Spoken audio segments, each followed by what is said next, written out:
Hello take মিডিয়াতে আপনাদেরকে স্বাগতম। আজকের ভিডিওতে দেখাবো আপনাদেরকে কিভাবে হোয়াটসঅ্যাপে হোম স্ক্রিনে ওয়ালপেপার চেঞ্জ করবেন। এই জন্য প্রথমে যেতে হবে হোয়াটসঅ্যাপ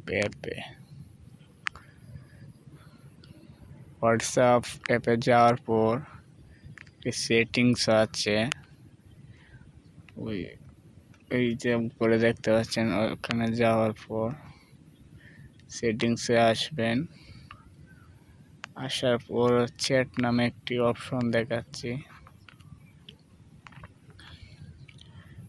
চ্যাট নামে অপশনটি দেখতে পাচ্ছেন, ওখানে যাবেন।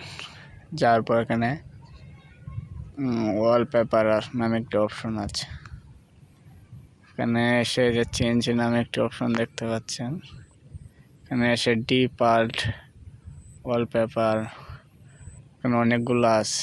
নিজে কোনো একটা থিম সিলেক্ট করতে পারেন। আপনার নিজের ফটো লাগাতে হলে মাই ফটোসে যেতে হবে। মাই ফটোসে যাওয়ার পর আপনাদেরকে দেখালাম, যদি আপনার এটা সেট করে দেন তাহলে আপনার ওয়ালপেপার এটা সেট হয়ে যাবে।